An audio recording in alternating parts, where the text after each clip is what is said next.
আসসালামু আলাইকুম। দিগন্ত স্পোর্টসে আপনাদের সাথে আছে আমি মিজান ফারাবি। বাংলাদেশ সময় রাত 8:30টায় এশিয়া কাপে মুখোমুখি হচ্ছে বাংলাদেশ ভারত।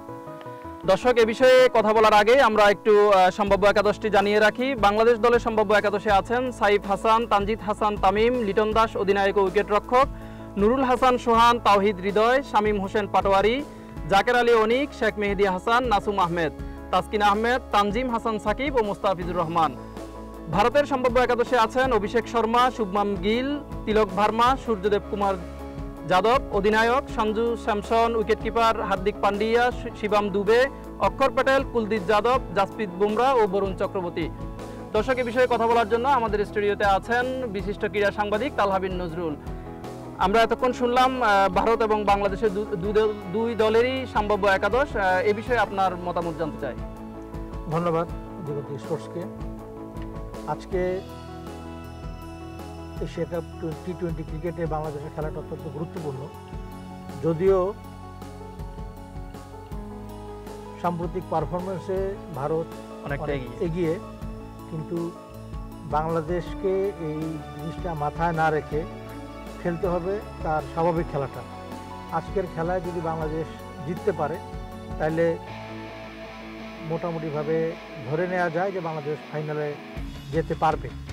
যদি নাও জিততে পারে তারপরেও আমার মনে হয় যে বাংলাদেশের সম্ভাবনা থাকবে। তবে দুই দলের সাম্প্রতিক পারফরমেন্সে ভারত অনেকখানি এগিয়ে, কিন্তু আমার মনে হয় যে এটা বাংলাদেশের খেলোয়াড়দের ভেতরেও এই জিনিসটা কাজ করবে যে আমরা কার বিরুদ্ধে খেলছি সেটা না ভেবে বা খেলার ফলাফল হলে কী হবে এসব কিছু মাথায় না রেখে যদি তারা তাদের স্বাভাবিক খেলাটা খেলে তাহলেই তারা চাপমুক্তভাবে খেলতে পারবে এবং ভারতের মোকাবেলা করতে পারবে।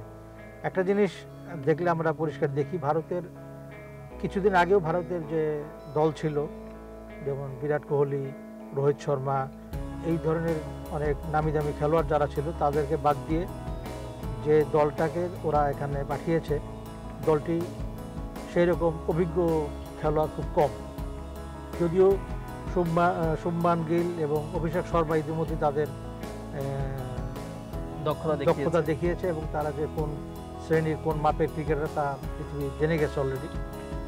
বাংলাদেশ দলও পঞ্চম যে 5 জন শীর্ষস্থানীয় ক্রিকেটার ছিলেন তাদের সবাইকে বাদ দিয়ে এখন নতুন করে দল গুছিয়েছে এবং এখানেও মোটামুটি প্রায় সবাই উদীয়মান তারকা। এখন বাংলাদেশের শুরুটা শ্রীলঙ্কার সাথে হার দিয়ে হলেও এরপরে বাংলাদেশ মোটামুটি ঘুরে দাঁড়িয়েছে। বিশেষ করে আফগানিস্তান এবং শ্রীলঙ্কার বিপক্ষে তারা যে খেলাটা খেলেছে, যে জয় দিয়ে তারা আসলো, সেই জয়ের পরে এখন বাংলাদেশের আমার ধারণা তাদের মধ্যে একটা আত্মবিশ্বাস জন্মেছে, আমরা যে কোনো দলকে হারাতে পারব। এখন বাংলাদেশের খেলোয়াড়দের মধ্যে যদিও ধারাবাহিকতার অভাব আছে, যেমন এক ম্যাচে সাইফ হাসান ভালো খেলছেন, এক ম্যাচে তামিম ভালো খেললেন, আর এক ম্যাচে হৃদয় ভালো খেললেন। এখন বাংলাদেশের খেলোয়াড়রা যদি দলগতভাবে সবাই তাদের পারফরমেন্সটা ধরে রাখতে পারে, দেখাতে পারে, তাহলে ভারত কেন যে কোনো দলের বিরুদ্ধেই তারা জিততে সক্ষম। এখানে সংযুক্ত আরব আমিরাতে রাতের আলোতে খেলা হবে, এটা একটা বিষয়। এখানে টস একটা ফ্যাক্টর হিসেবে কাজ করবে, যে কে আগে ব্যাটিং করবে কে আগে বোলিং করবে এটার উপরেও অনেক কিছু নির্ভর করে। তো বাংলাদেশ যদিও তাদের দুটি খেলায় একসাথে আগে ব্যাটিং করে জয় পেয়েছে, আরেকটাতে পরে ব্যাটিং করে জয় পেয়েছে, সুতরাং এগুলো দিন শেষে ভাবলে চলবে না। এখন ওপেনার যেমন তামিম ইকবাল এবং আগে যে দুটি ছিল সেই দুটি যাওয়ার পরে এখন বাংলাদেশের ওপেনিংটা নড়বড়ে অবস্থায় আসে, কিন্তু সাইফ হাসানকে এবার আনার পরে সাইফ হাসান মোটামুটিভাবে তার সামর্থ্য দেখিয়ে যাচ্ছে। এখন লিটন দাস, তামিমও এক ম্যাচে 50 করেছে, ভালো খেলেছে, কিন্তু গত ম্যাচে আনলাকিলি সে 0 রানে আউট হয়ে গেছে। লিটন দাসও তার যে যোগ্যতা দক্ষতা সেটার সে পুরোপুরি প্রমাণ এখানে দিতে পারছে না। তবে যদি সে দলে উঠতে পারে যে কোনো দলের জন্য সে খুব বিপজ্জনক হবে। এখানে বাংলাদেশের একটা জিনিস হচ্ছে যে নতুন হলেও সাইফ হাসান, তামিম, লিটন, হৃদয়, শামীম হোসেন পাটোয়ারি, জাকের আলী অনিক, ইভেন নুরুল হাসান সোহান সবার হাতেই মানে যথেষ্ট মার আছে। তারা টি-20 খেলে অভ্যস্ত বিভিন্ন দেশে, বিভিন্ন দলে। সুতরাং এখানে তাদের জড়তা থাকার কথা নয়। সেটা ভারতের বোলিংয়েও কিন্তু যদি আমরা দেখি, যেমন হার্দিক পান্ডিয়া, অক্ষর প্যাটেল, কুলদীপ যাদব, জসপ্রীত বুমরা, বরুণ চক্রবর্তী, এরা প্রত্যেকেই, বিশেষ করে হার্দিক পান্ডিয়া, প্যাটেল, যাদব, বুমরা তো ইতিমধ্যে তাদের কে নিজের অবস্থানটা পাকাপোক্ত করেছে দলে। কিন্তু আগের ম্যাচে দেখলাম হঠাৎ করে এরা যখন ব্যর্থ হচ্ছিল তখন দুবে এসে মানে শ্রীলঙ্কাকে কাবু করে দিল, পাকিস্তানকে কাবু করে দিল। তো সুতরাং কেউ একজন যদি না পারে, দেখা যাবে আরেকজন তাদের বিকল্প হিসেবে দাঁড়িয়ে যেতে পারে। এখন বাংলাদেশকে তাদের মানে স্বাভাবিক খেলাটা যদি খেলে যেতে পারে, চাপমুক্তভাবে খেলতে হবে। আমরা মানে ভারতের সাথে খেলছি না অন্য কোনো দলের সাথে খেলছি সেটা ম্যাটার না, খেলার ফল কি হবে, আমরা ফাইনালে যাব, ওই দিকটা মাথায় না রেখে আমাদের নির্দিষ্ট আমাদের যার যোগ্যতা হবে সেই যোগ্যতা অনুযায়ী আমাদের স্বাভাবিক খেলাটা খেলে যেতে হবে। এখন টস জিতে ব্যাটিং নেবে না বোলিং নেবে সেটা এখনো বলা যাচ্ছে না। তবে একটা বিষয় হচ্ছে, আমরা ইতিমধ্যে জেনেছি যে লিটন দাস ইনজুরিতে পড়েছে, ফলে তার জায়গায় নুরুল হাসান সোহান আসতে পারে আর কি। তো এই ক্ষেত্রে লিটনের জায়গাটা কি নুরুল হাসান সোহান কভার করতে পারবে কিনা, বা আপনার কি মনে হয়? নুরুল হাসান সোহান অভিজ্ঞ খেলোয়াড়, সে বাংলাদেশ দলে সব দলে, টেস্ট ওয়ানডে সব দলে সে তার খেলার অভিজ্ঞতা আছে।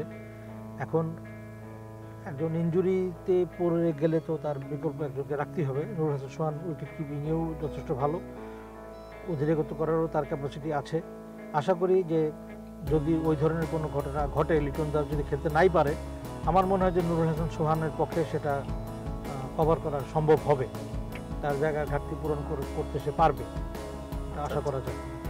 আচ্ছা, ওপেনিংয়ে এখন সাইফ হাসান ও তানজিদ হাসান তামিমকে প্রায় নিশ্চিত বলা যায় দলে। তো এই দুজনকে নিয়ে আপনার ওপেনিং কি শুরুটা ঠিক আছে? মানে এই দুজনকে দিয়ে শুরু করাটা? দুজন এখন বেশ মানে যদিও আগের ম্যাচে 0 রানে তামিম আউট হয়ে যাওয়ার পরে সাইফ হাসান দলকে অনেক দূরে এগিয়ে নিয়ে গেছেন।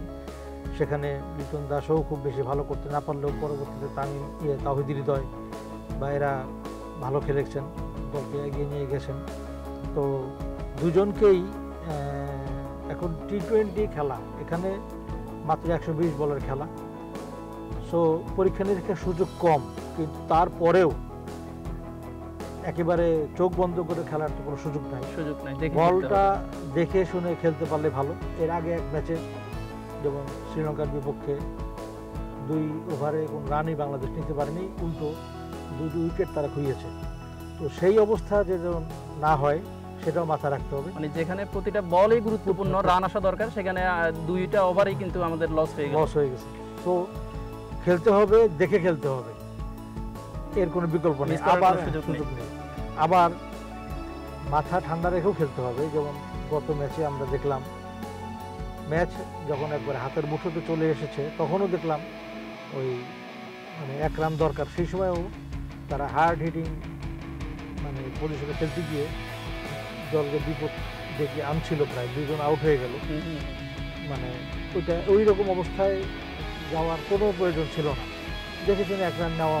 কিন্তু যে সময় আমাকে হার্ড হিটিংয়ে যেতে হবে সেই সময় যখন হার্ড হিটিংয়ে যাই, পরিস্থিতি বুঝে সিদ্ধান্তটা নিতে হবে, পরিস্থিতি বুঝে আমাকে খেলতে হবে। স্পিন বোলারের বিরুদ্ধে কীভাবে খেলবো, পেসারের বিরুদ্ধে কীভাবে খেলবো, ডানহাতি বোলারের বিরুদ্ধে কীভাবে খেলবো, বামহাতি বোলারের বিরুদ্ধে কীভাবে খেলবো, এগুলি তো এই মুহূর্তে কাউকে শেখানোর কিছু নেই, তারা সবাই দক্ষ। মাঠের পরিস্থিতি কথা বলবে, তারা সবাই দক্ষ, তাদেরকে শেখানোর কিছু নেই। এখন তারা যা শিখে এসেছে এখানে, সেটাই যাতে শতভাগ তারা মাঠে অ্যাপ্লাই করতে পারে, দেখাতে পারে, তার উপরেই সবার প্রত্যাশা থাকবে এবং দর্শক তাদের দিকেই সেই জিনিসের দিকে তাকিয়ে থাকবে, যাতে তারা যার যার জায়গায় যার যার যে দায়িত্ব আছে সেটুকু তারা শতভাগ সফলভাবে পালন করতে পারে। আর একটা ব্যাপার আমরা দেখলাম যে গত ম্যাচে আফগানিস্তানের সাথে যে ম্যাচটা, সেখানে কিন্তু আমরা দেখলাম মানে ভালোভাবেই তারা আপনার ক্যাচ মিস করেছে আর কি। তো ফলে আমাদের এই যে ম্যাচ বের করে আনা, মানে যেখানে হচ্ছে সহজে জিতে যাওয়ার কথা, সেখানে কিন্তু দেখা গেছে ম্যাচটা অনেক বেশি রান চলে আসে, যেটা হচ্ছে ক্যাচ মিসিং এর কারণে। তো এই ক্যাচ মিসিং এর ব্যাপারটা আসলে আমরা কতটুকু গুছিয়ে উঠতে পারলাম এই ভারতের বিপক্ষে, যে আমরা সেটা কতটুকু রিকভার করা যাবে? ক্রিকেটে তো একটা কথা খুব পরিচিত, ক্যাচ মিস তো ম্যাচ মিস। সো এখানে এবং এর বাইরেও মিসফিল্ডিং আছে, ক্যাচ মিস ছাড়াও মিসফিল্ডিং আছে। প্রতিটি রানই এখানে গুরুত্বপূর্ণ। অবশ্যই রান চেক দেওয়া একটা কাজ, যেমন পাশাপাশি ক্যাচ ধরাটা বা ক্যাচ নেওয়াটাও একটা গুরুত্বপূর্ণ ব্যাপার। এখন বিষয়টাকে খেয়াল রাখতে হবে। খেয়াল রাখার উপরে মানে এর বাইরে তো কিছু বলার নেই আমাদের, কারণ সবাই এক একজন দক্ষ খেলোয়াড়, তা নিয়েই তারা সেখানে গেছেন। তো মাঠে যখন তারা থাকবেন, বিশেষ করে রান চেক দেওয়া, ক্যাচে মানে বল আকাশে উঠলে সেটা গতিটা খেয়াল করে সাবধানতার সাথে ধরে রাখার চেষ্টা তাদের করতে হবে। এটা হচ্ছে বিষয়। এখন আমার ধারণা যে অবশ্যই টিম মিটিংয়ে বিষয়গুলি নিয়ে তারা আলোচনা করেছেন এবং কার কোথায় যে দুর্বলতা আছে এগুলি কোচ নিশ্চয়ই তাদেরকে শিখিয়েছেন এবং তারা সেটা শুধরে নেওয়ার জন্য চেষ্টা করবেন ইনশাআল্লাহ। আচ্ছা, ভারতের যে পরিবর্তিত একাদশ বা সম্ভাব্য যে একাদশ, এ নিয়ে আপনার এখন কি বলবেন? ভারতের অভিষেক শর্মা গত ম্যাচেও দুর্দান্ত খেলেছেন। শুভমান গিলও ভালো ফর্মে আছেন।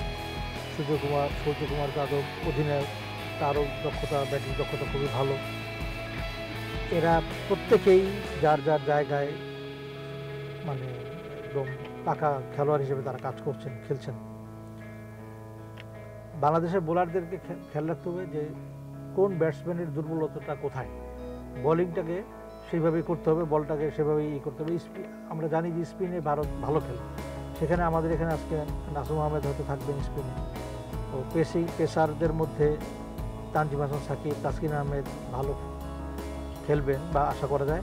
সবচেয়ে আশার কথা হচ্ছে যেটা, যে আমরা এবার দেখলাম গত দুটি ম্যাচে মুস্তাফিজুর রহমান তার ভালো নৈপুণ্য দেখিয়েছেন এবং 3টি উইকেট নিয়েছেন।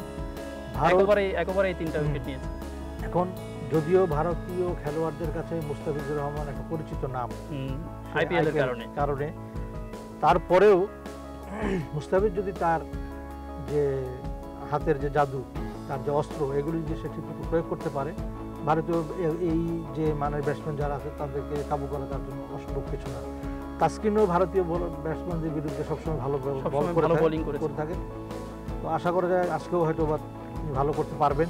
এবং তানজিম হাসান সাকিবও তার বোলিং দক্ষতা দেখিয়ে ইতিমধ্যেই সবার নজর কেড়েছেন। আমার মনে হয় যদি এই বোলাররা তাদের দক্ষতার সঙ্গে তারা যদি তাদের বলগুলি করে যেতে পারে, আমার ধারণা ভারতীয় ব্যাটসম্যানদের পক্ষে খুব বেশি রান করা সম্ভব হবে না।